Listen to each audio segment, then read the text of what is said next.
Bom, então, para o Deleuze-Guattari, tem que acelerar um pouco aqui, né? Eles vão pensar os distintos momentos sociais por distintos diagramas. Cada momento social é estruturado por um diagrama de forças distinto que vai lhe trazer uma singularidade. Então, em 72, eles vão falar que há uma história universal. Essa história universal é formada por 3 diagramas, que pode ser exemplificada na tríade selvagem, bárbaros e civilizados. E, no caso, haveria uma máquina territorial primitiva, em que os processos de inscrição do corpo, de aliança e inscrição do corpo com a terra, seriam os processos determinantes, né? Então, tem toda aquela simbologia e importância da escarificação, das marcas nos corpos que as tribos primitivas se colocavam e se colocam ainda hoje, né? Como a questão da mutilação da genitália feminina na África, né? Então, isso visto como um processo de inscrição desse corpo ainda informe, né? Em que a terra ela é, né, vista como referência. Então, o primeiro diagrama, que é um diagrama que coexiste ainda com as nossas civilizações, né? Aí, o segundo diagrama seria quando guerreiros nômades dominam essas sociedades primitivas e atuam não mais por inscrição do código, lembrando, né, que uma tatuagem, essas inscrições são códigos, né? Mas atuam por uma sobrecodificação do código. O código dessas sociedades primitivas teve que ser abandonado e eles tiveram que aderir ao código do déspota. Então, seria não mais um diagrama de inscrição, e sim um diagrama de captura. Há uma captura do código, uma captura da língua, a captura da religião, e etc., que é um pouco o que a gente viu com as formações imperiais, os processos de colonização, e etc. Entretanto, há um terceiro momento fundamental, que é o diagrama capitalista, é esse que vivemos, que opera por uma outra lógica, que não é mais pela lógica dos códigos, porque, primeiro, a gente vê a inscrição do código, e, segundo, há uma captura do código, e, nessa terceira, haverá uma desterritorialização do código. E, disso, a gente vai ver uma transição dessas máquinas técnicas, e essas máquinas técnicas enquanto concretização desse diagrama de forças distintos. Claro, né, o que vocês tiverem de dúvida, vocês podem perguntar, né? E aí, como que o capitalismo surgiu nessa história universal? Surgiu, porque, assim, a outra questão que eu coloco, porque o capitalismo não surgiu na China, no século XII, quando havia todas as possibilidades, todas as condições técnicas possíveis para o seu surgimento. E só surgiu muito depois, 500 anos depois, na Europa, né? Por quê? Então, é uma pergunta que a gente pode pensar, né? E até pode pensar, né, que capitalismo estranho, né, que temos hoje na China e que é o que está movendo o mundo. Na verdade, a China, né, com seu comunismo de mercado, é o que mantém o capital ainda se movimentando, né, é o que mantém, de certa forma, essa crise se perpetuando. Bom, então, para o Deleuze-Guattari, o capitalismo surgiu por uma tripla conjunção que vem da descodificação da propriedade territorial, ou seja, né, a criação da propriedade privada, que antes a propriedade e a terra era do império, a descodificação dos fluxos monetários, com essa criação da moeda e privatização da moeda, né, em que o usurário, né, quem recolhe os impostos, não é apenas ligado ao império, e a descodificação dos fluxos de trabalhadores, né, então, nessa transição da mão de obra escrava ou feudal para a mão de obra assalariada. Então, houve essa tripla conjunção que permitiu a emergência de um novo diagrama, né, e que, no caso da China, não tinha havido, né. E, nesse caso, se conjugam, né, nesse capitalismo, 3 tipos de mais-valia. Não mais essa mais-valia do fluxo de capital e fluxo de trabalho, daquilo que os marxistas sempre gostam de falar, né, sobre a mais-valia que o burguês toma do produto realizado pelo proletariado, mas também esse fluxo de financiamento, que já chega a uma lógica, essa lógica louca, né, do financiamento, dos juros, do dinheiro abstrato, que vai além da relação de compra e troca, Né? Então, um pouco aquilo. Né? O que é o dinheiro abstrato? O dinheiro abstrato é o dinheiro do banco. Né? O dinheiro do banco em que, vamos supor, o banco tem 1 bilhão, só que as operações do banco eles realizam com 10 bilhões. Então, é um dinheiro prometido, um dinheiro abstrato que não existe, mas que move as economias. E aí, quando quebra? Aí, quando quebra, por exemplo, todo mundo saca o dinheiro na mesma época. Né? Aí quebra a economia, forma as bolhas. Né? Aí, depois eu quero desenvolver um pouco como essa lógica do financiamento cria esses fluxos muito alienadores do capital. Né? E um terceiro tipo de mais-valia, essa mais-valia maquínica, né? Que é um pouco esse poder, esse fluxo, essa valia da inovação. Né? Então, essas coisas loucas que a gente vê, né? O valor de uma plataforma virtual como o Facebook, o valor de empresas que não produzem nada, mas têm uma marca inovadora. Né? Então, são 3 tipos de mais-valia que se conjugam e criam uma nova forma de atuar. Né? Bom, então, o Deleuze-Guattari não falarão muito de capitalismo, falarão de axiomática do capital, porque eles querem falar do mecanismo de funcionamento desse diagrama de forças. Então, esse diagrama, qual que é a novidade dele? Qual que é a sacada boa deles? Claro, apoiados em Marx, mas um pouco diferente. Eles vão colocar que essa axiomática substitui o código. Então, o código não será mais o elemento preponderante, mas atua por uma descodificação dos fluxos sociais territorializados. Então, por exemplo, a criança que não trabalhava, a mulher que não trabalhava, passa a trabalhar para ter essa reprodução do capital, e, com isso, há todo um reposicionamento, todos os novos lugares sociais. E essa descodificação dos fluxos sociais territorializados é visto como positivo para os intelectuais liberais.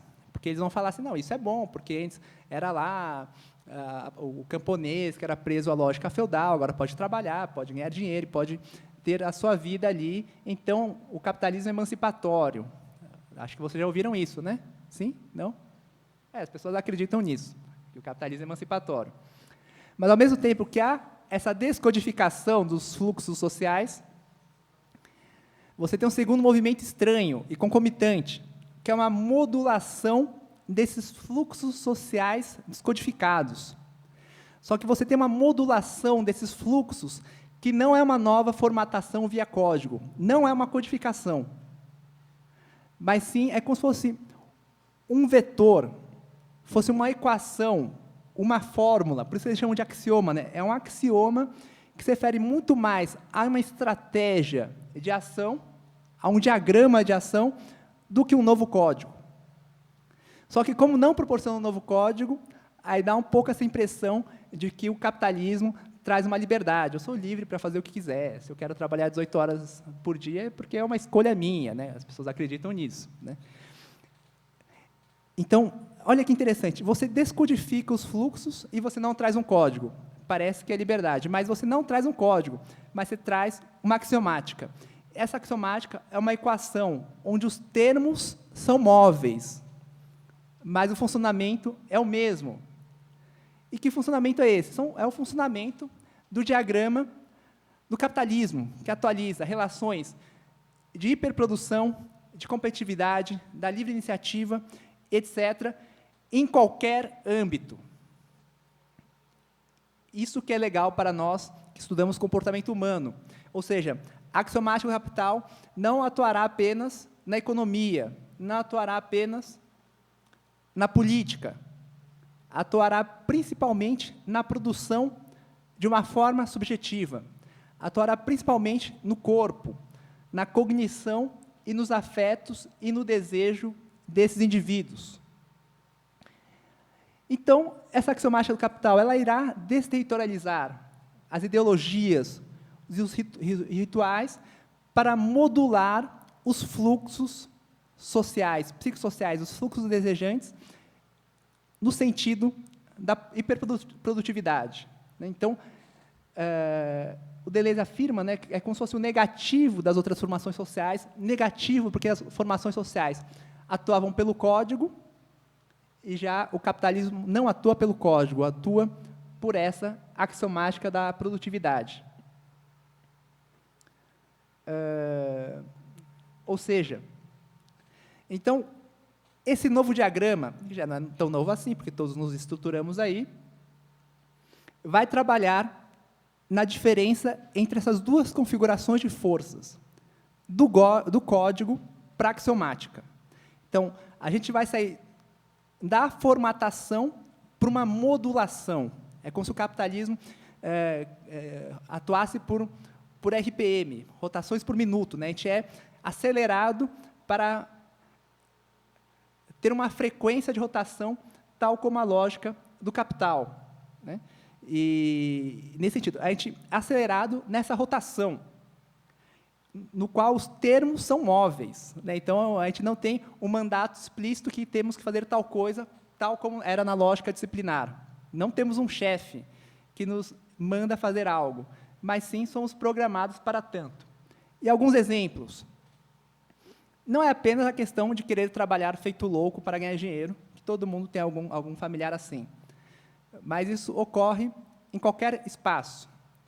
Os meus amigos, os nossos amigos marxistas, professores, por exemplo, no âmbito consciente, cognitivo, são os maiores anticapitalistas que conhecemos. Eles se colocam assim uma plataforma revolucionária. Entretanto, minha hipótese e minhas evidências colocam que eles reproduzem a mesma subjetividade capitalista. Aí fala, fulano, você se coloca anticomunista, mas você é tão capitalista quanto o banqueiro. Como? Que absurdo, o que você está falando é uma injúria.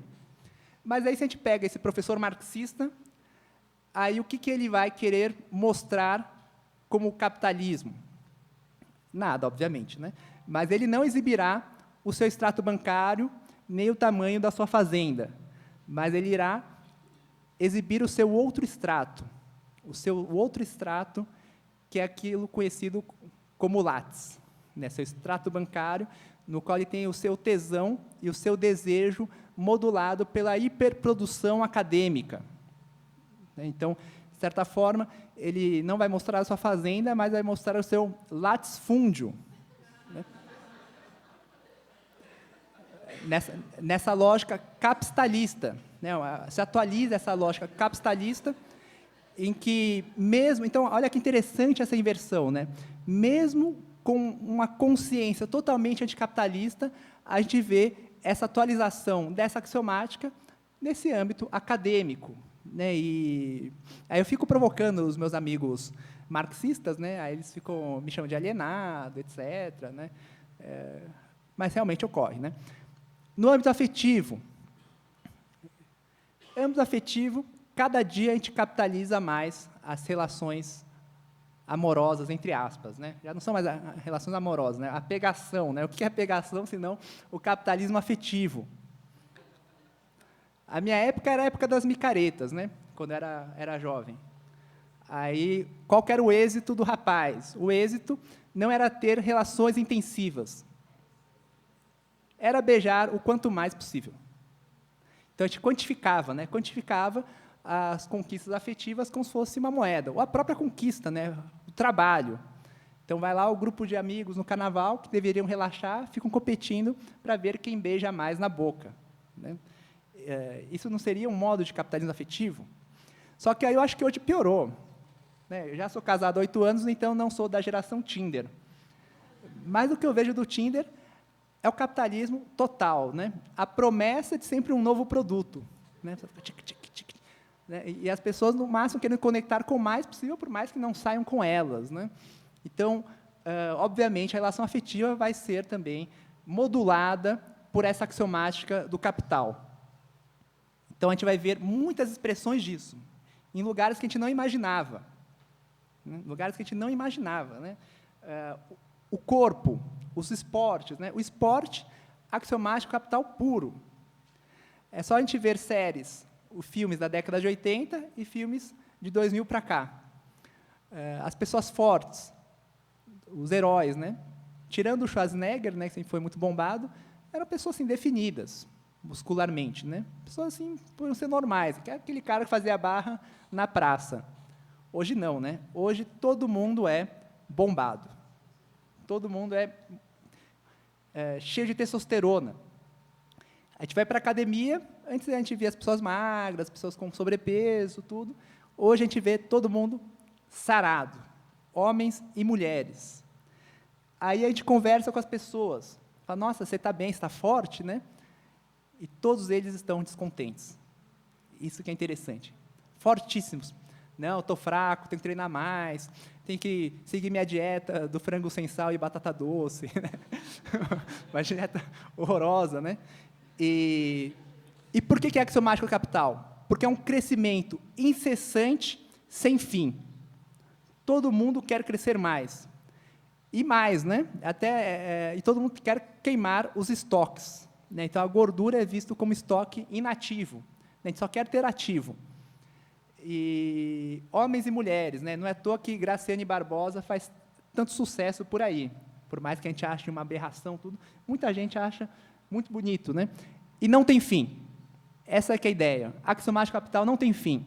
Antes chegávamos no modelo de beleza. Então estou bem aqui, sei lá, a cintura, o peitoral, etc. Chegávamos. Hoje não se chega mais. Sem fim.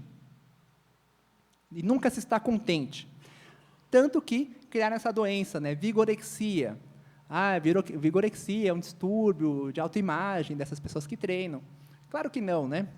Vigorexia é a atualização das forças do axiomático capital no corpo do indivíduo, que sempre estará em dívida com o que a sua máxima manda, essa hiperprodução. Né? E mesmo esses meus amigos marxistas que eu critico, sempre critico brincando e provocando e zoando, né? Por mais que sejam hiperprodutivos, até o meu colega mais produtivo, ele é da ciência política da UFG, eles também estão em dívida, né? Eles não estão contentes, beleza, eu posso relaxar, tomar a minha cerveja, não. Estão trabalhando mais, né?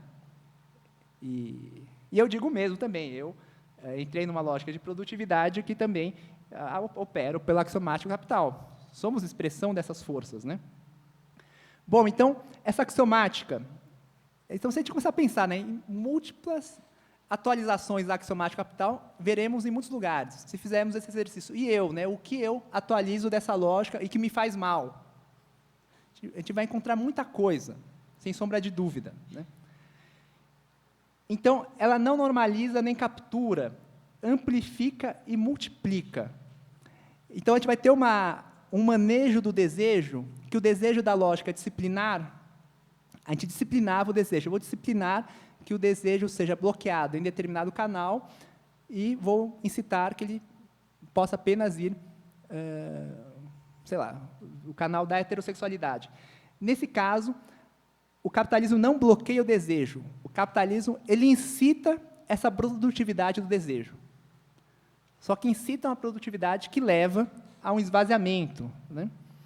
Então, quer queira ou não, é uma indústria não apenas de uma gestão social e política, mas subjetiva e corpórea. Então, por isso que é muito interessante para a gente da psicologia pensar como essas forças da axiomática capital, elas se atualizam no psiquismo, nas condutas e no pensamento das pessoas. Então, a gente vai ver que é um problema das forças sociais que as pessoas internalizam e a pessoa, por exemplo, se suicida e a gente acha que a culpa é apenas do fracasso desse indivíduo. Né? Só que são forças muito decompositoras. Né? Aqui eu não vou ler essa citação, né, está no Antiédipo, mas eles colocam, né, que há uma desterritorialização das instituições, né, que aí falam dessa crise da família, do trabalho, para essas novas instituições no espaço aberto. Inclusive, eles vão colocar que o conflito de classes não é mais o motor da história, porque o que surgiria agora seria uma única classe com tendência universalista, que é a burguesia. É claro que isso é um ponto que a gente tem que discutir mais. Né? Uma única classe com tendência universalista, mas a gente sabe que há muitos conflitos entre as classes.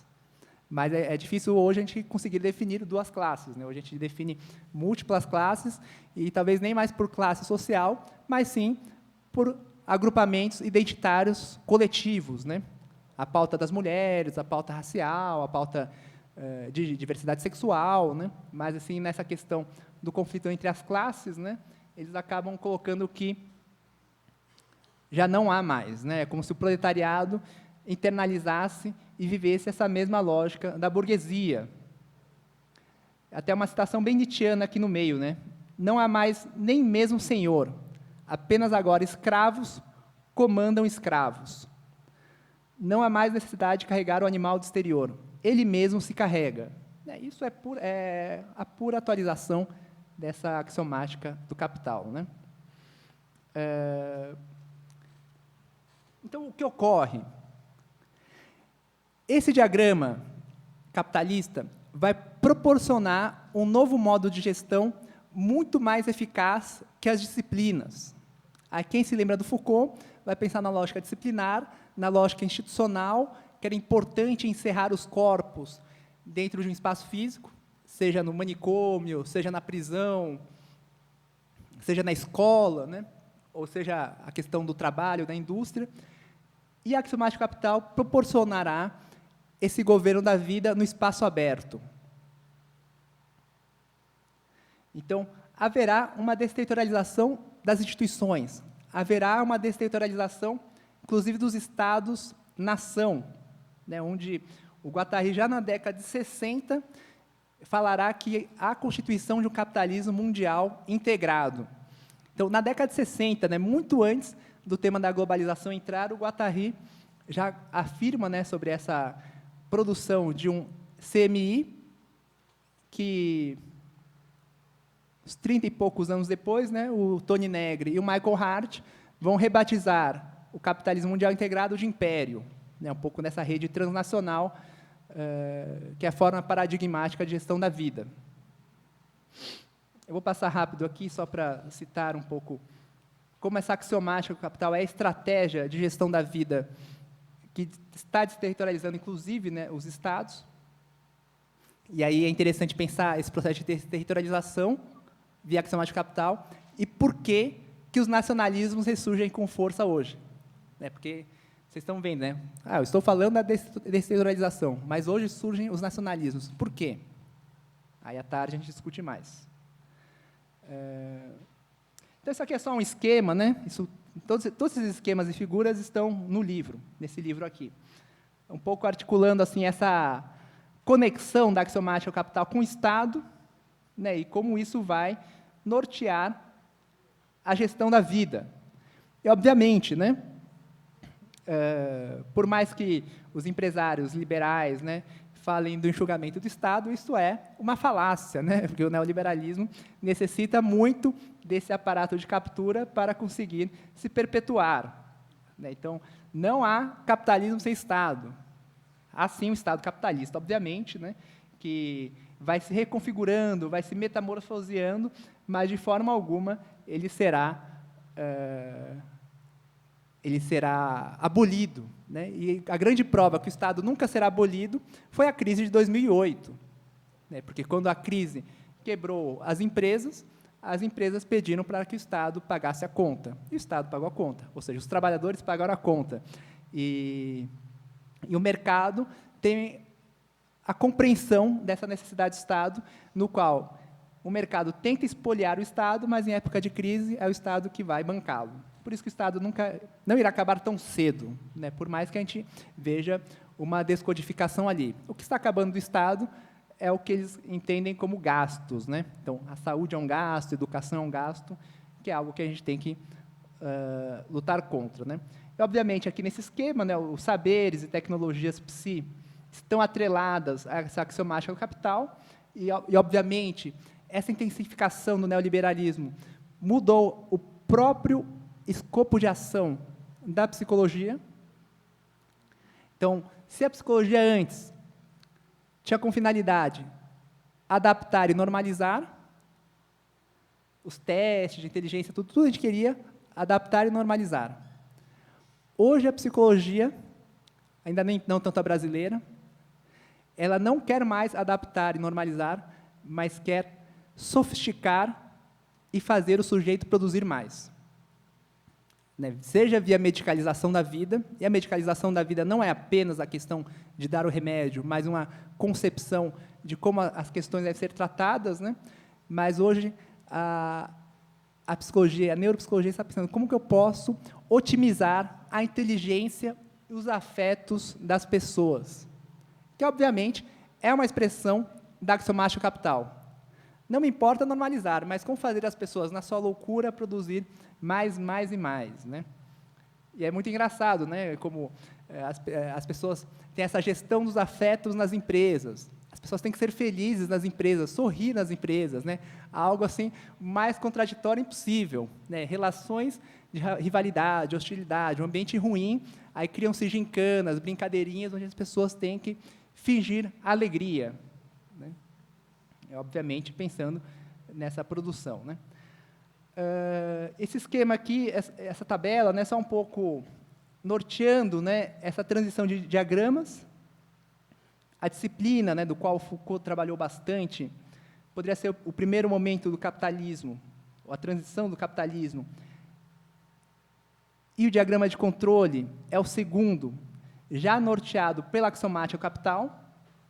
Eu não sei se vocês já leram, mas tem um textinho muito curto do Deleuze chamado sobre a sociedade, Post-Scriptum sobre a sociedade de controle, um texto que ele escreveu para um jornal no 1º de maio, no Dia do Trabalho.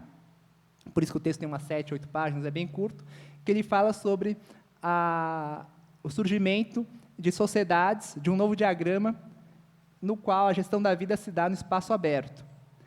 Ele fala muito rápido disso, né? E ele não articula com a axiomática do capital. Ele não articula porque é uma questão mais no fim da carreira dele. Mas, no meu livro, eu tento, ao máximo, articular como esse diagrama do controle é uma expressão da axiomática do capital, dentro do enunciado deleuziano, o Deleuze já coloca isso, né? Mas, então, a gente tem essa transição, né? Antes, sociedades calcadas pela disciplinarização, agora sociedades de controle no espaço aberto.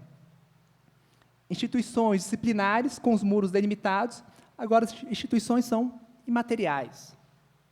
Trabalha-se em casa, estuda-se em casa, até a disciplina médica a gente veio substituindo, né? Hoje todo mundo utiliza-se autotécnicas médicas, todo mundo sabe qual remédio tomar. É impressionante isso, né? Ah, não? É impressionante com esse saber médico hoje, está em qualquer lugar. Antes, a dobra subjetiva seria codificada e fechada. Hoje é uma dobra aberta e ondulatória, mas ondulatória no sentido da axiomática capital. Antes eram sociedades de encerro, agora atua-se no cálculo das probabilidades. Então, ao mesmo tempo que a gente vê a reforma psiquiátrica, penas alternativas, como coisas progressistas, também estão articuladas essa lógica do diagrama de controle. Então, não apenas é por uma pauta humanitária, etc., mas tem tudo a ver com a lógica de gestão da atualidade, né? Então, aqui só a foto do panóptico, né, da lógica disciplinar da observação. Hoje, a gente não precisa mais observar ninguém, porque as pessoas já são programadas para atuar nessa axiomática. E é muito interessante, né, porque como as pessoas estão a atuar nesse diagrama, elas nem mais se insurgem e se revoltam, porque elas estão tão ocupadas trabalhando que não têm tempo para ir numa manifestação, né, ou acham que a manifestação é perda de dinheiro. Por mais que a gente está vendo manifestações muito interessantes, como o Ele Não, foi uma manifestação tremenda, faz parte da primavera feminista no Brasil, e se tem gente como o Ciro Gomes, ou a mídia comprada, falar que o Ele Não favoreceu o Bolsonaro, isso é uma falácia, né, uma mentira, porque o Ele Não criou, né, uma identidade feminina contra a opressão, obviamente conseguiu angariar votos femininos, mas o que aumentou os votos dos Bolsonaros, como todo mundo viu, foi a diminuição dos votos indecisos e nulos. Na última semana, muita gente era indeciso e nulo, acabou migrando para a novidade, para a mudança, né? A novidade de 27 anos do Congresso, né? Bom, então, nessa transição da disciplina ao controle, a gente vê a transição de uma gestão do corpo, da biopolítica, para uma noopolítica. Então, a questão não seria mais uma gestão do corpo enquanto espécie, mas sim do pensamento, da subjetividade e da memória. Noopolítica, né? Etimologicamente, significa pensamento. Então, a política do pensamento, no qual a massa se torna público, o povo se torna público, né? E que acaba sendo muito alvo da publicidade e da propaganda, né? E quer queira ou não, a gente estava numa outra discussão ontem, né? A questão que se colocou é como se conseguiu fazer com que o PT fosse o grande inimigo, né? Obviamente, não só os noticiários, mas principalmente, né, as produções midiáticas de entretenimento colocam uma visão bastante negativa a tudo que seria de esquerda e não seria do mainstream da elite, né? Bom, mas ao invés de diagrama de controle, aí eu sigo a definição do coreano Byung-Chul Han, que tem aquele livro Sociedade do Cansaço. Ele prefere falar em diagrama de rendimento. Eu concordo, né? Eu acho que o que é mais importante na axiomática do capital é muito mais estimular o rendimento das pessoas, o rendimento desse corpo-máquina ao máximo, do que o controle. O controle acaba sendo algo secundário, né?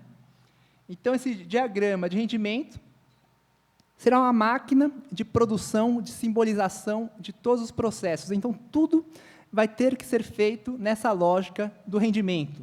Tudo, né? A gente vai ter que ser o melhor em todos os aspectos da vida, né? O melhor amigo, o melhor acadêmico, o melhor trabalhador, etc. Nunca será suficiente. Sempre falta mais, né? Como eu já dei os exemplos, né? Passamos a pensar assim, passamos a nos afetar e desejar dessa forma. Ou seja, né?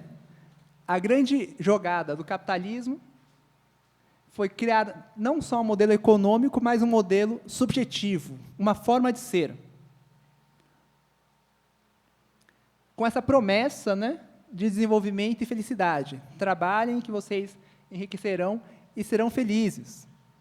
Mas aí várias pesquisas já mostram que pessoas que ganham, eu não lembro se era $5.000, $3.000, ganhavam acima disso, já tinham o mesmo nível de felicidade, né, ou infelicidade. E é um governo a céu aberto, um governo muito eficaz, porque não é necessário encerrar as pessoas para governá-las. E, obviamente, isso explica muito o declínio da esquerda no país, em muitos países do Ocidente. Ninguém mais quer valorizar lógicas coletivistas, igualitárias, mas, sim, temos que ter bons gestores, ganhar dinheiro e enxugar a máquina. Vamos acabar com os funcionários públicos que são parasitas da sociedade. É um pouco o discurso que se veicula por aí, né? Então, há uma produção de uma subjetividade, né, tudo isso que eu já venho falando, tal como se fosse uma programação da mente. Né, e esses programas midiáticos funcionam como a atualização do software, né, aquelas atualizações que são obrigatórias, né, a gente não quer, que a gente perde meia hora com a atualização do computador ali, mas toda hora há um pacote novo ali que atualiza essa subjetividade capitalista. O Guattari afirma que há um achatamento das subjetividades, né? Eu não diria muito achatamento, mas eu diria que há uma estruturação igual, né? Então, disso, né, o que é principal? Há essa subjetividade no máximo rendimento e essa subjetividade hipertrofiada, em que se acredita, né, numa liberdade, né, a gente é livre para trabalhar o quanto a gente quer, né, de certa forma, mas não livre para descansar, no qual é uma subjetividade empreendedora e uma célula empresarial, né? É isso que todo coaching fala hoje, né? Como se cada um fosse a empresa de si próprio, né? E a gente acaba achando isso, levando para todos os setores da vida. Então, os exemplos que eu já dei, né? Deseja-se a produção, há uma extrapolação ao máximo, há essa sexualidade capitalista, né? E as intensidades e a qualidade são substituídas pela quantidade. Esse aqui é um outro esquema, né? Só comparando os dois diagramas, mas é a mesma coisa que eu já vim falando, né? A questão do código deu lugar para a axiomática. E se o código operava pela estabilidade e fixidez, a axiomática é pela instabilidade e variação. Então, é essa questão, a gente sempre está num estado de instabilidade. Por isso, sempre temos que produzir mais, né? E até, se a gente pensar nos esportes paradigmáticos, né? O esporte hoje, não só a musculação está na moda, mas a corrida, né? Mas não é a corrida que a gente corre 10 quilômetros ou até uma maratona de 42 quilômetros. Hoje são as ultramaratonas que a gente vê 300 quilômetros, 700 quilômetros. As pessoas dormem meia hora por dia.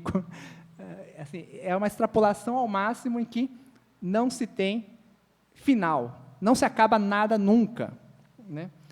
Então, ao invés de diagnosticar, compreender, agora incitar, estimular, transformar e aumentar. Tudo é capital ativo, tudo deve ser. Então, essa questão, né? Todos os fluxos sociais vão ser manejados tal como os fluxos econômicos, fluxos afetivos, os fluxos migratórios, tudo. Entretanto, o que ocorre é o que chamamos de crise do capital e crise da subjetividade capitalista. Estou falando aqui da promessa, do sucesso, da felicidade, mas vocês não se sentem felizes sendo capitalistas. Vocês se sentem dívida, ou vocês se sentem cansados, creio eu, né? Um ou outro deve estar gozando de felicidade. Não, eu adoro ser capitalista, hiperprodutivo e tal. Mas um ou outro. Então, o que o Byung-Chul Han fala, né, no seu livro, que é um livro capitalista também, né? Isso eu gosto de enaltecer, né, que esse livro é o grande livro filosófico famoso, A Sociedade do Cansaço. O Ocidente inteiro se está lendo. Byung-Chul Han é um coreano radicado na Alemanha, foi operário, tudo, um cara muito inteligente. Ele tem esse livro da Sociedade do Cansaço, no qual afirma que o capitalismo, ao invés de trazer felicidade, trouxe cansaço, esgotamento e frustração, em que depressão e burnout são sintomas desse fracasso do capitalismo enquanto projeto individual, né? É um livro muito interessante, vale a pena ler ou baixar, comprar ou baixar, mas vocês vão ver que é um livro de 70 páginas. E é um livro de filosofia. Então, por que eu falo que é capitalista? Que a própria filosofia tinha aqueles tomos enormes, Ser e Tempo do Heidegger, que o Ser e Tempo do Heidegger é aquilo que é o meu projeto de vida. Um dia eu vou terminar de ler Ser e Tempo. Eu não consigo, né? Só que a Sociedade do Cansaço eu li em uma sentada. Aí fiquei pensando, meu Deus, até a filosofia, para se tornar pop, toma a temporalidade e a espacialidade capitalista. Nem a filosofia tem o seu tempo da reflexão, mas sim como consumo. Mas, exatamente, a tese dele é muito clara, né? O capitalismo trouxe o seu contrário. E não é à toa que há absenteísmo no trabalho, suicídio na universidade. Então, o que a gente vê, né? E muitos relatos de pessoas que tentaram se suicidar, não as que se suicidaram porque elas não estão mais entre nós, né? Muitos colocam isso, né? Essa competição na universidade, o fracasso, a sensação de inutilidade, que não presta, a perda de uma vaga no estágio, né? Então, o que é isso? É uma fraqueza da pessoa isolada ou é um sintoma desse mal-estar das relações que criamos? Né? Porque é aquilo, né? A gente tem uma oferta grande de trabalhos, oferta grande de oportunidades, mas acabamos criando uma competitividade irracional entre nós, né? Em qualquer lugar. Então, uma primeira fratura. Já o Lazzarato, ele colocará que um dos fracassos do capitalismo é exatamente esse, a não produção de uma nova modalidade subjetiva que dê continência ao mal-estar do capital. Né? Porque, para ele, o capitalismo é uma fábrica que não apenas produz produtos, mas produz a subjetividade enquanto produto. Então, não se produziu uma nova modalidade subjetiva que dê continência a esse mal-estar. Ou então, será que os pró-Bolsonaro são a nova subjetividade? Vamos pensar enquanto algo para a tarde, né?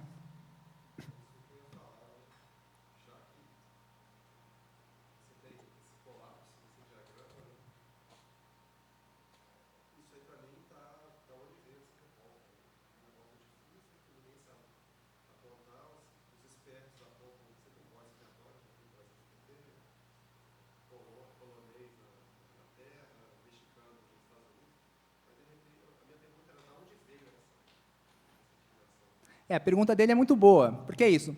Se eu estou falando da axiomática do capital, se eu estou falando da descentralização dos fluxos, da hiperprodução, Por que houve agora essa nova segmentação, esse novo diagrama surgindo, que expressa os extremismos e adesão ao Bolsonaro? Essa abolição e autoabolição. Por que surgiu isso? A isso eu vou responder à tarde. Porque é o tema, né? É o tema dos extremismos. Mas que tem tudo a ver, né? Um novo diagrama. Será que é um novo diagrama? Será que é um diagrama independente do capitalismo? Ou é uma decorrência do capitalismo? Ou então é o passo de transição para um novo diagrama? Ao que parece um diagrama pior até então, né?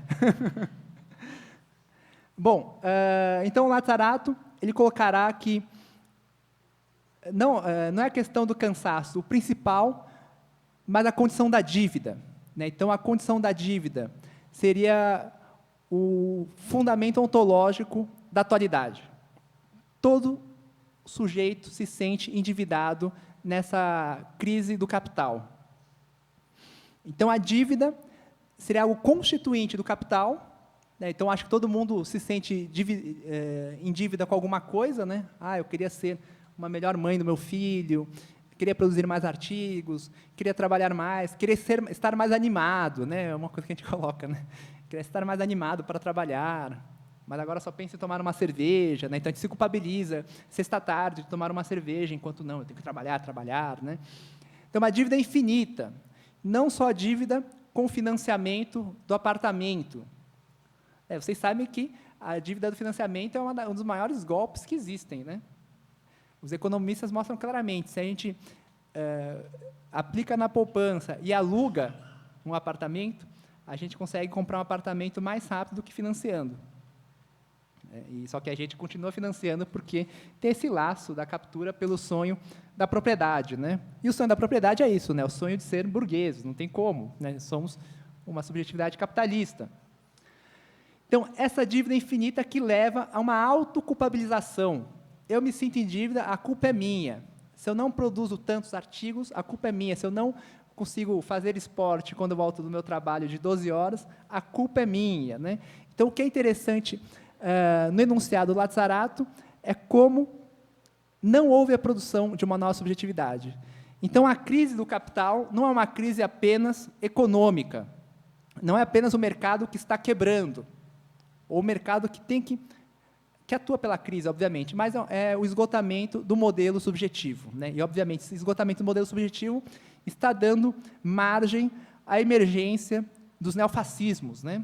Como a gente vai discutir à tarde, né? Então, de certa forma, é uma morte que vem de dentro e não de fora. E a gente percebe, sim, que esse diagrama do rendimento está se colapsando, sim, né? Inclusive, no livro, né, eu faço a relação dessa morte que vem de dentro com, de certa forma, o câncer, né? Como essas células acabam minando o próprio corpo produtivo, ou então a própria radiação, né? A radiação é essa energia que a gente não vê, mas que implica um aquecimento do corpo, mas um aquecimento que pode ser mortífero, né? Tanto que, quando eu venho discutindo essa questão do colapso do diagrama do rendimento, o acontecimento histórico paradigmático para as nossas ciências humanas não deve ser mais Auschwitz, como os teóricos críticos trabalham, mas muito mais Chernobyl. Chernobyl porque essa ideia de uma produção incessante de energia que produziria vida, essa radiação, mas que mais está produzindo esgotamento e cansaço e morte. Então, a gente tem que repensar os paradigmas do diagrama de rendimento e qual que está vindo. Bom, então vou parar agora, vou abrir para perguntas, temos 45 minutos para perguntas, como estávamos planejando, né? E a ideia é até mais ou menos meio-dia, aí 14h a gente vai para o agenciamentos psicopolíticos e extremismos políticos, pegando a pergunta do nosso amigo aqui. 12h30, desculpa. Então, a ideia é que não só venham perguntas, como falas, reflexões, discordâncias também, né?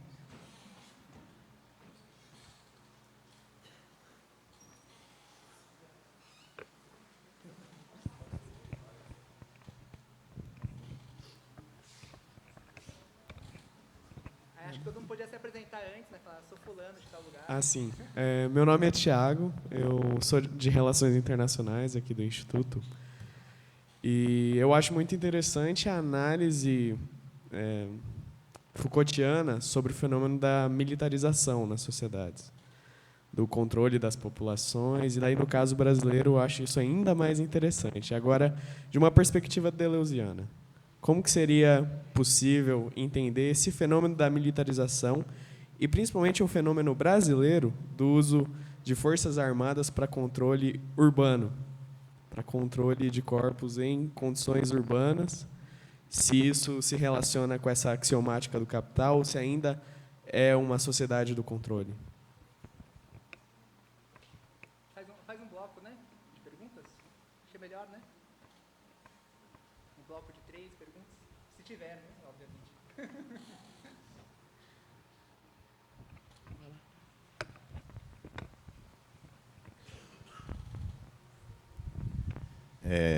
Bom dia, meu nome é Patique, e me chamou assim um pouco a reflexão quando você fala desse lugar axial do capitalismo como engendrando desejos subjetivos, né, além de produzir produtos, né, materiais, essa produção de desejos e materiais. Eu gostaria que você, se pudesse, aprofundar um pouco mais.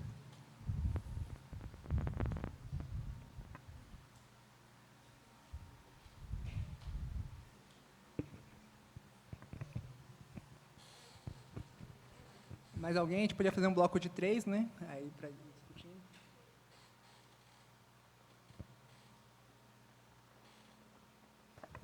Bom.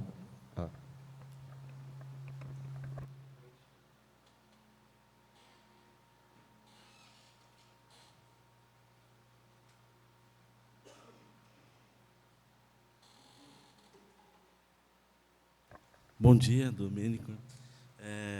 Eu gostaria que você explicasse um pouco mais, ou falasse um pouco mais dessa sociedade do cansaço, né? Eu achei interessante isso, né? E como que isso se relaciona à constituição de uma nova subjetividade, né? Se dá para falar, porque você fez uma distinção aí que eu achei também muito interessante entre a sociedade de controle, né, e aquilo que seria uma sociedade disciplinar, né? Quando a gente pensa em sociedade disciplinar, o que vem à mente é justamente a ideia de que existe ainda um âmago do sujeito que não consegue ser capturado pela lógica de funcionamento da sociedade. E o controle não, parece que esse resquício, né, de subjetividade já está dentro de um outro molde. Não sei se... Talvez é mais uma ideia para você pensar sobre isso. Obrigado. Bom, perguntas muito boas. Eu vou tentar pensar em cima, né? Não vou falar que vou responder, porque tem coisas que eu não consigo responder. Sobre a militarização, né, o Deleuze e Guattari, eles não discutem muito a militarização, mas eles discutem isso mais próximo ao aparato de captura, que é o Estado, né? Então, o aparato de captura, que inclusive é o Platô 5, né, que se atrela à axiomática do capital, né, nessa questão do Estado capitalista. Então, ao mesmo tempo que esse aparato de captura sofre processo de desterritorialização, ele se mantém como forma de manter essa máquina que desterritorializa, né? Então, um exemplo, militares têm que manter a lógica do capital e o Estado capitalista funcionando, mas, ao mesmo tempo, eles são desterritorializados. Ué, mas como são desterritorializados? É só pegar o dado, né? Os Estados Unidos mandou para Afeganistão tropas militares e 1/3 de mercenários. Então, o que seria a desterritorialização da força militar? Essa produção de corpos com poder de polícia, poder militar, que são hoje agências privadas, né? Que no Brasil a gente está vendo muito isso com o crescimento das seguranças privadas, com as milícias, né, que acabam sendo quase os matadores, né, dos grandes empresários. E, então, de certa forma, o que eu quero colocar, né, a militarização como forma de defender um Estado capitalista e essa desterritorialização da militarização para defender esses empresários numa sociedade de controle no campo aberto, né. Só que, ao mesmo tempo, né, nesse sentido, essas agências de segurança privada são corporações internacionais que lucram muito, né, e cada vez mais atuantes. Mas, ao mesmo tempo, a gente tem a militarização do cotidiano, que já é uma outra questão, né. Por exemplo, eu venho de Goiás e a gente exporta um modelo de educação para o Brasil, que são os colégios militares. Claro, eu falo exporto assim, de uma maneira sarcástica, né, só pode ser sarcástico porque é melhor rir do que chorar, né. Então, de certa forma, acredita-se que essa militarização do cotidiano dê conta do mal-estar e do caos via capitalismo. Acredita-se que a militarização da escola será um significante de codificação da desordem, né? Então, todo mundo lá acredita, mesmo quem não é militar, que o colégio militar é bom. Mas ninguém fala que o colégio militar, o aluno custa 3 vezes mais do que o aluno que não é do colégio militar, né? Então, ou seja, se o aluno custa 3 vezes mais, há uma estrutura escolar melhor, professores mais bem pagos, a educação proveniente será boa, né? Então, eu quero responder em 2 aspectos. Primeiro, essa desterritorialização para milícias, e o segundo, esse desejo pela militarização como forma de continência do mal-estar, né? Mas, obviamente, nessa questão das agências militares e de forças de repressão têm que ser mais investigadas, né? Eu acho que quem é das relações internacionais, né, discute muito isso, discute muito geopolítica, relação entre países, mas a psicologia política brasileira discute pouco ainda, né? Algo que eu estava discutindo ontem no debate é que a gente gosta muito das minorias sociais, pelo nosso projeto ético-político, né? Só que a gente não pesquisa as elites. Só que a psicologia política americana estuda as elites, inclusive a psicologia política das elites é uma linha de pesquisa. E a gente também tem psicologia política das relações internacionais, mas mais os americanos, né? Então, como a gente não estuda as elites, a gente não estuda os militares, estuda pouco as polícias, não estuda banqueiros latifundiários, né? Mas acho que é uma boa questão de pesquisa, né? E que vale a pena seguir, né? Mas assim, o Deleuze não trabalhou muito, mas é mais nesse sentido do aparato ligado à axiomática capital e que hoje se desterritorializa, né? Então, aí, fazendo um gancho já com o Marcelo, ele coloca nessa transição da disciplina para o controle, e quando eu coloco, né, é um texto pequeno do Deleuze, que ele fala sobre a sociedade de controle, mas ele era um pouco refratário a essa ideia, né? Quando ele cria essa ideia de sociedade de controle, foi com um pouco de dor. Inclusive, eu tenho um artigo sobre isso, né, como que esse conceito surgiu. Aí, por quê? Porque ele estava dando curso sobre Foucault. Eu não sei se vocês já leram um livro dele sobre Foucault, não tem nada sobre sociedade de controle no livro. Só que o livro foi publicado depois do curso. E aí, no curso, como que é? Ele fala assim, tem os pós-modernos aí, falam que mudamos de diagrama. Eu acho isso uma besteira, na primeira aula que ele fala, né? Aí, 2 meses depois, ele fala assim, mas tem forças distintas ali. Tem alguma coisa diferente. Será que a gente não pode falar de outro diagrama? Aí ele fica pensando. Por isso que as aulas do Deleuze eu acho assim, muito boas, né? Porque o Deleuze, ele, além de preparar, ele tem um exercício de reflexão e de dúvida. Já as aulas do Foucault não acho tão reflexivas, né? Eu acho a aula do Foucault assim, mais CDF, né? Aula pronta. Assim, a aula que não se permite tanto ao erro. Quer dizer, a minha impressão, né, do que eu li. Obviamente, não estou desmerecendo o Foucault, não, né? Aí o Deleuze chega no final do curso, né, e fala assim, não, entramos no novo diagrama. Entramos no novo diagrama, porque tivemos uma mutação das máquinas técnicas. Não são mais as máquinas a combustão, que são as determinantes, mas sim só as máquinas informáticas. Então, trocamos o carbono pelo silício. Ele fala assim, então, agora estamos na época do silício. Não é à toa que a gente fala muito Silicon Valley, né? Agora a figura, aí entra na história da filosofia, eu já não lembro muito bem disso, como explicar, né? Houve a transição da figura do homem para o super-homem, né? Uma outra transição. Não estou lembrando da terceira. Mas a quarta transição, aí ele pegou da literatura, né? Ele pegou do William Burroughs, dos Beatniks. William Burroughs era aquele escritor mais marginal, né? Que ele tem aqueles livros, né? Junk, Queer, etc. E aí o Burroughs, num conto, ele fala dos mecanismos de controle, né? Aí quando o Deleuze relê esse texto, fala, não, entramos no novo diagrama sim. Agora há um diagrama que funciona pela gestão do espaço aberto, muito mais terrorífico do que a lógica disciplinar. Então, na aula, ele chega a essa conclusão, assim, quase um êxtase assim, dessa reflexão, porque dá para ver esse mecanismo reflexivo dele, só que não aparece nada no livro, né? Só aparece naquele textinho depois, né? Não lembro se é de 92, esse texto. Não, é de 92, né? 89, não, sei lá o ano. E porque, obviamente, né, ele mandou o livro para a gráfica antes do curso, né? Ele escreveu o livro, aí deu o curso depois, aí no curso ele teve essas novas associações, né? Então, eu concordo muito com o Marcelo, né, quando ele coloca que, na disciplina, né, a gente tinha essa cisão entre público e privado, né? A gente tinha que domesticar nossos impulsos no espaço público, mas tínhamos o espaço privado para fazermos o que quiséssemos.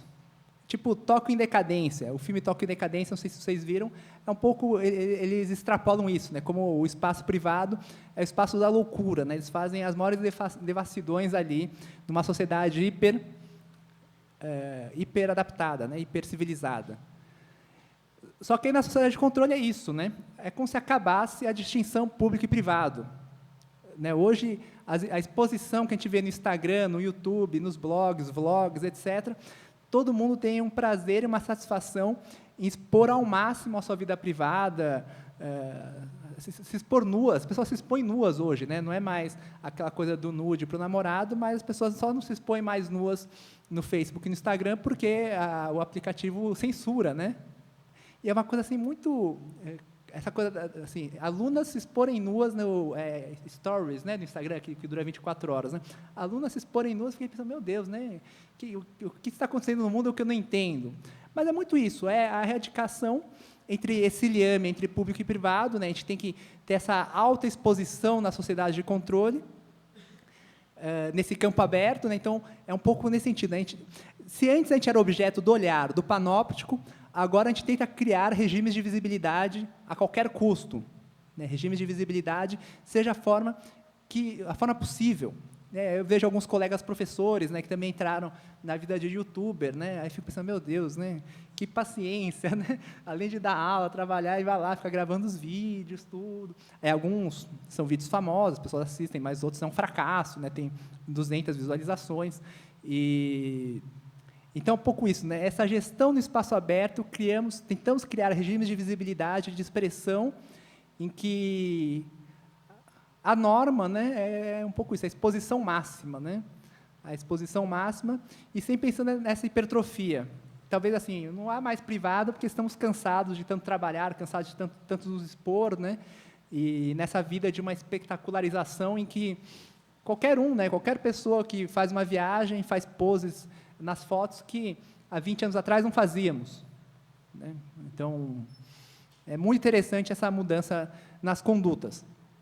E nisso da questão do trabalho, do desejo, né, vai nessa lógica da transição da disciplina para o rendimento, né? Na disciplina, o desejo era bloqueado, né? O desejo ele era bloqueado e canalizado apenas num único foco, né? O exemplo da sexualidade seria assim, você tem que ser heterossexual, né? Você tem que gostar de mulher, você tem que gostar de homem, e etc. Então, assim, há uma canalização desse desejo, uma canalização que muitas vezes traz um grande sofrimento, como a gente viu muito bem por aí. Já o capitalismo, ele incita o desejo ao máximo, né? Incita o desejo ao máximo nessa produção em distintas esferas da vida, não só na produção no trabalho. Talvez a gente até possa pensar nessa hiperexposição, né?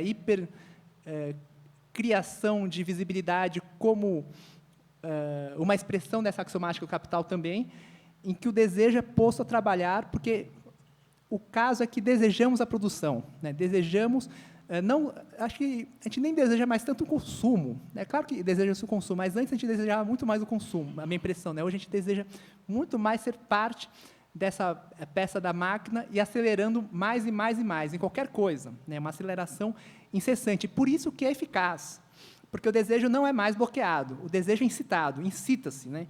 Incita-se que você faça tudo acelerado, em qualquer coisa que seja. Né, seja enviando nudes, nem mais nudes, são públicos, né? Seja tendo que se expressar, tendo que emitir sua opinião, mesmo que ninguém queira escutar, né?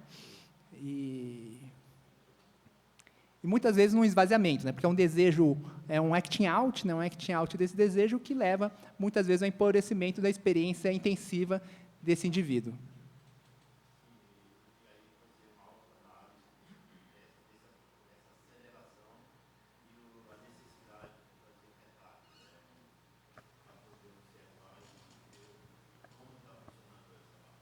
Sim, com certeza. Inclusive nos movimentos sociais, a gente mudou a lógica. Né? Antes, a bandeira de luta era tomar o poder. Né? Agora, qual que é a nossa bandeira de luta? Ocupar e resistir. Né? Então, frente a essa vazão capitalista, frente a essa loucura dos fluxos de aceleração, o movimento falou, não, a gente tem que ocupar os espaços e resistir a essa desterritorialização incessante. Né? Então, essas ocupações secundaristas, por exemplo, foram maravilhosas porque foi aquele momento de ter esses processos autoanalíticos, né, de parar, pensar, criar novas sociabilidades, novas formas de ser, e que foi um dispositivo interessantíssimo. Né? Tem o Daniel ali. Acho que é melhor no microfone, né? Talvez esteja filmando. Eu também tenho uma perguntinha depois.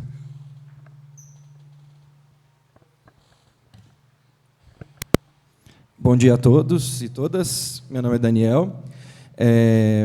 Minha pergunta é muito objetiva. Queria entender, dentro dessa lógica de saindo um pouco da sociedade de controle, como é que você entende, ou como tem pensado um pouco sobre as facções criminosas e a maneira que elas têm se alastrado, ou dizem que têm se alastrado, né?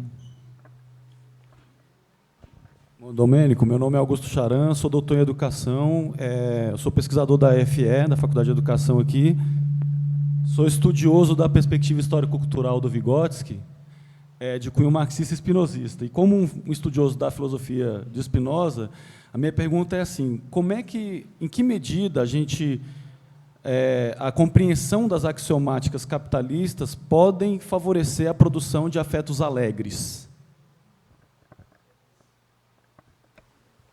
Oi, posso fazer uma também? Meu nome é Luiz Fernando, eu sou do grupo de pesquisa e extensão. Minha formação original não é nada dessa, eu sou bacharel e mestre em ciência da computação, talvez por isso eu perceba as coisas um pouco diferentes, assim, talvez por uma falha de conhecimento. Mas o que me chamou muita atenção aqui foi uma espécie de uma ironia, tá? Com base naquele texto do Deleuze, né, da sociedade do controle.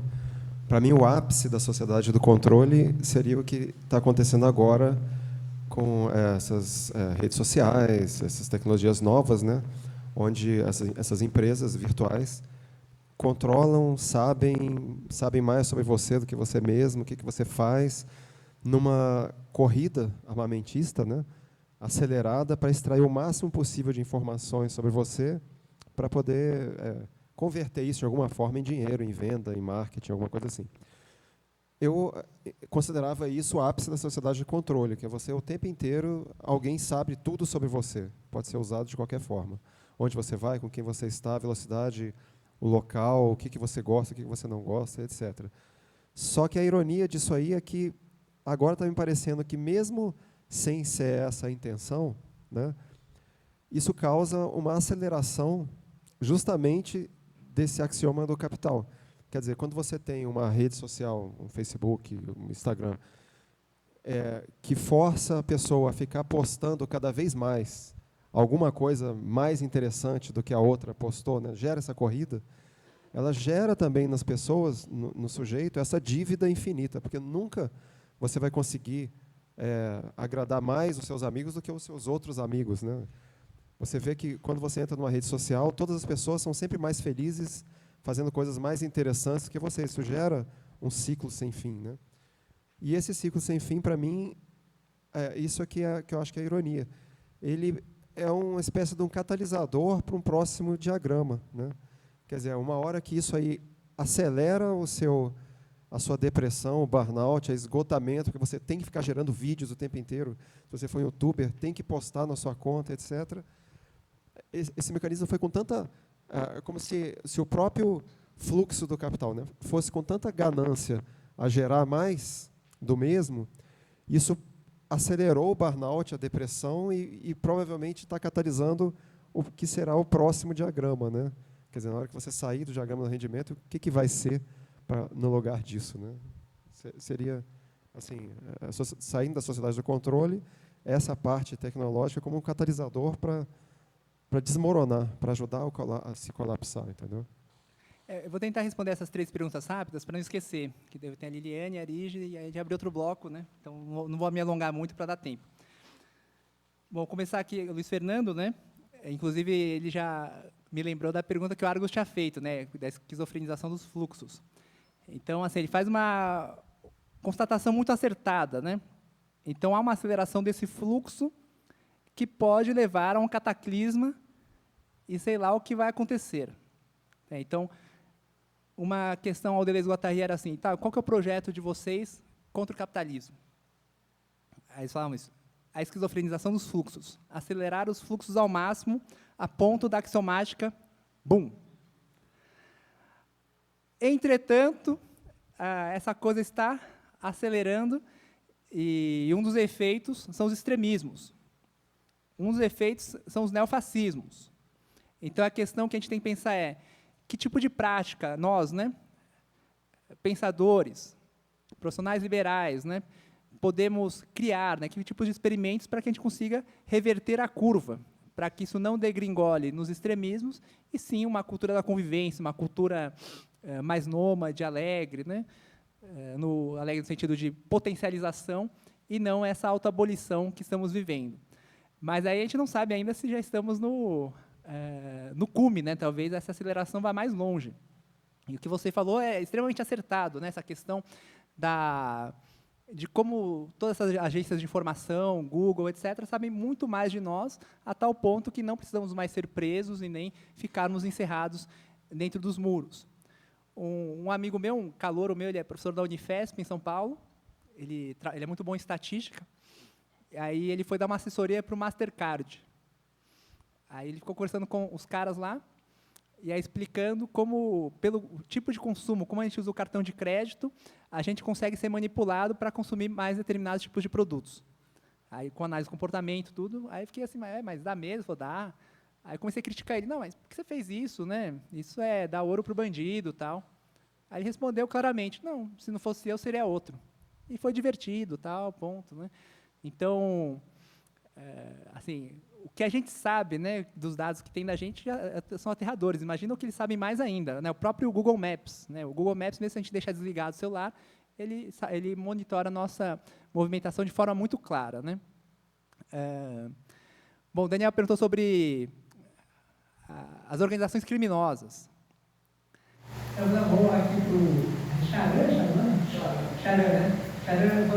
Bons encontros, a possibilidade de composição e bons encontros a partir da axiomática dos capitais, né? Então, seria uma questão, será que é possível criar bons encontros na lógica espinosista, que seria a criação, constituição de composição de forças, no qual se potencializa os indivíduos a partir dessa relação de adição, né? Será que a axiomática capital proporciona a relação de adição? Ou não, né? Então, a axiomática capital, do jeito que ela é implementada no Brasil, do jeito que ela se atualiza, eu não consigo ver bons encontros ali. Eu não consigo ver composição de forças. A gente vê mais subtração, um subtraindo o outro, né, infelizmente. A gente não tem, assim, sei lá, um capitalismo solidário, um capitalismo humanista, essas novas formas de capitalismo que, na Suécia, eles tentam implantar. A gente tem um capitalismo predatório, né? E então, um dos efeitos que a gente tem nos executivos, né, isso acontece, todo mundo tem um amigo que trabalha em grande corporação, é o efeito de que ninguém mais quer tirar férias. Então, imagina, né, vocês trabalham um ano se ferrando, ganhando uma boa grana, tudo bem, né? Mas aí vocês não querem tirar férias porque tem medo que o substituto seja melhor, e ele será melhor, porque ele está de olho na sua vaga, porque você não quer perder a sua vaga. Então, você tira o mínimo de férias possível, vende as férias, e tem casos de pessoas 5, 7 anos sem férias, né? E, obviamente, a gente vê que há toda uma produção de sintomas de esgotamento físico, né? Nesses executivos que ganham muito dinheiro, mas também ganham muito adoecimento, e que é um sinal de que esses bons encontros via axiomática capital são muito difíceis, né? Então, talvez haja...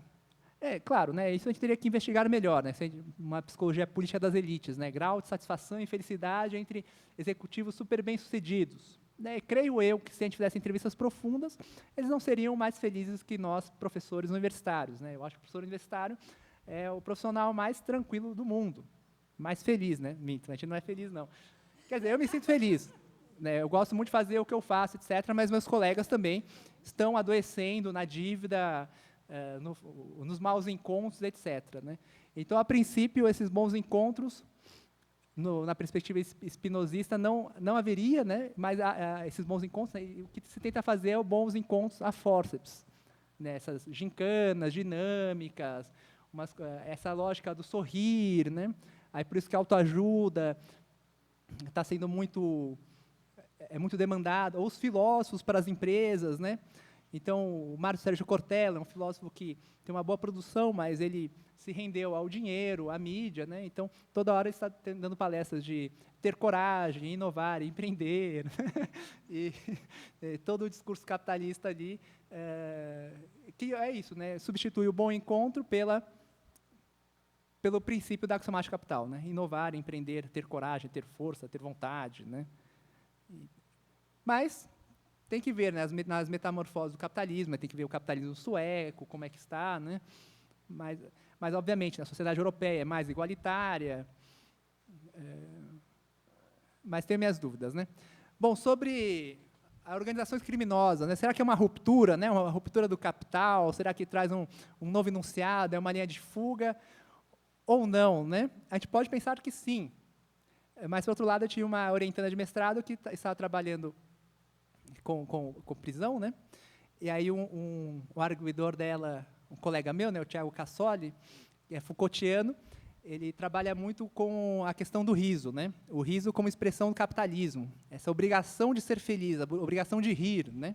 E é muito interessante que ele já foi palhaço, né, de circo, então ele sabe trabalhar muito bem com essa questão das funções psicossociais do riso, né? Então, inclusive, faz uma grande crítica aos doutores Alegria e etc., né? Então, aí o que ele colocou foi que talvez as facções criminosas não sejam uma ruptura, mas eles são os verdadeiros empreendedores.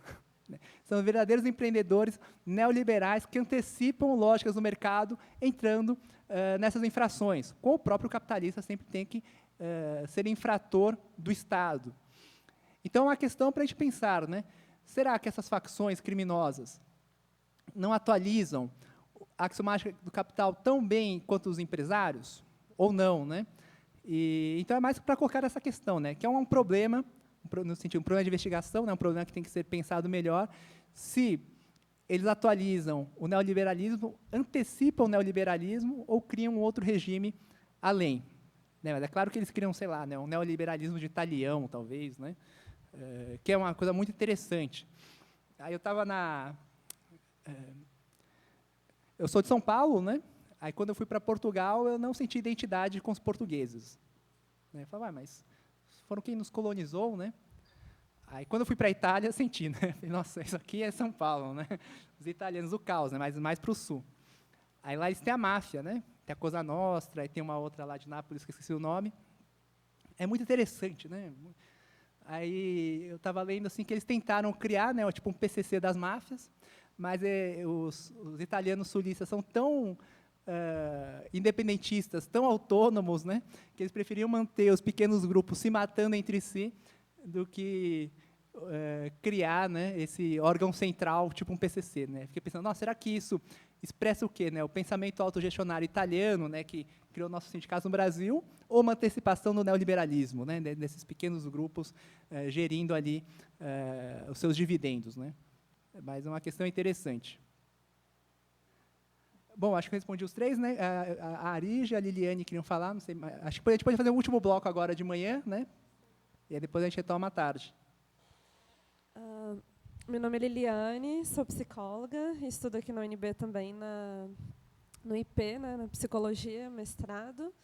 Eu estava, na verdade, tentando fazer uma conexão em relação na parte do individualismo e isolamento, mas com a educação primária e secundária, que a gente vê um movimento do Estado como instituição que tenta cada vez mais estabelecer o ensino à distância, e a gente tem, do lado da sociedade, uma iniciativa de homeschooling, né? de não institucionalização.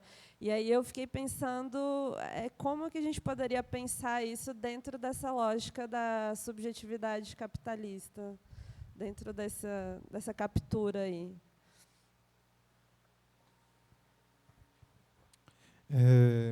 Meu nome é Argos. Quando você estava falando, eu lembrei de um vídeo que eu assisti da Eliana Conde. Ela discutindo essa sociedade disciplinar, sociedade de segurança, sociedade de controle, em Foucault, em Deleuze. E, ao mesmo tempo, ela falava que não está tudo dominado, né? De que o poder não é tudo, mas que ele incide sobre a vida. Muito parecido, talvez, com o que você coloca como o poder de resistir, ou com o que o Tomás Tadeu, que traduziu Ética, ele coloca como rebeldia, né? Mas pensando também nesse convite que é da psicologia política, da gente desbravar, né? Criar, ajudar a construir esse campo, eu fico muito na questão do diagrama, daquele desenho mesmo, sabe? Do diagrama de disciplina, que ele coexiste com o diagrama de empresa ou diagrama de empresa, de controle, diagrama disciplinar ou de soberania. Fiquei pensando se é possível a gente pensar um desenho de um diagrama individual ou de um grupo, por exemplo. Assim, uma coisa mais instrumental mesmo, sabe? Se talvez uma pesquisa nesse caminho seria bem-vinda no campo. Não sei se eu me fiz entender. Olá, Domecq. Meu nome é Arija, eu faço doutorado aqui pelo Instituto de Psicologia, o Departamento de Psicologia Social e do Trabalho. E, bom, a primeira vez que eu entro em contato com essa ideia dos diagramas, apesar de já ter tido uma introdução em esquizoanálise contigo há milênios de anos atrás, eu acabei, enfim, enveredando por outras áreas. E eu estava pensando, agora eu queria também saber um pouco da tua opinião, Domênico, sobre como é que essa questão dicotômica entre dois diagramas acabam, às vezes, se relacionando. Porque, a princípio, sim, concordo plenamente com todas essas características do diagrama de controle. No entanto, me parece que, em contrapartida, existe uma certa transição entre o diagrama disciplinar, em que nós temos, por exemplo, instituições totalmente totalitárias, como a própria prisão no Brasil. Meu mestrado foi com penitenciários, com presidiários que estavam desenvolvendo um determinado trabalho dentro das cadeias e fora delas também, em que existe uma regra de disciplinamento extremamente impositiva, e mesmo nas organizações, apesar de a gente gozar de uma falácia da autonomia, da independência e da liberdade para fazer o trabalho, onde o controle somos nós mesmos que exercemos sobre a gente, com aquele fantasma constante, ainda assim existem regramentos, existem normas, existem códigos que a gente precisa atender e se adequar e se ajustar, como você mesmo, por exemplo, colocou no caso dos professores na questão da CAPES. Então, às vezes, eu fico um pouco reticente assim, a aceitar essa questão de polarizar demais a ótica, né, as lupas que a gente escolhe para analisar a sociedade, e os valores que, no final das contas, a gente acaba implicando, que acabam, sim, também implicando nas assunções que a gente toma, tanto no nível individual quanto no nível acadêmico, e que está no futuro para intervenção. Então, essa ótica que a gente escolhe acaba, às vezes, tendo também implicações. Então, minha ideia seria mais pensar numa transição do que numa polarização e, de repente, até pensar como o colega da frente tinha falado, será que a gente não estaria pulando para um outro diagrama? Ou será que a gente não estaria, então, numa constante transição dinâmica, rizomática, como é mesmo a ideia, né, da estrutura do CERN, do que o Deleuze e o Guattari propõem? E desculpa por isso, mas uma segunda pergunta, que é o seguinte, enfim, os ambientes acadêmicos, a gente tem esse vício da crítica, que é extremamente positiva, extremamente positiva.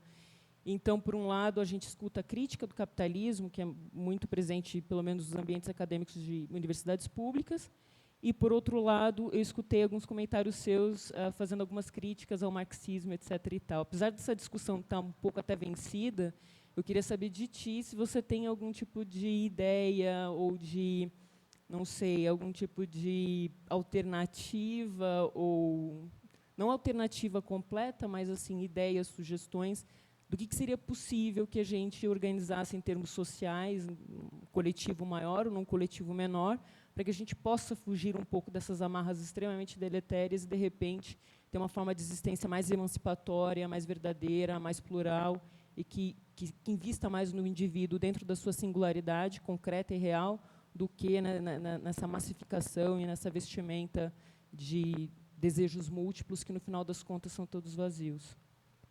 Muita dificuldade para responder, mas vou pensando em cima, né? Vou começar pela Arige. Se eu não me engano, a Arige me trouxe para cá no UNB em 2006, né, para a Semana de Extensão em Psicologia, então dei um mini curso de esquizoanálise também.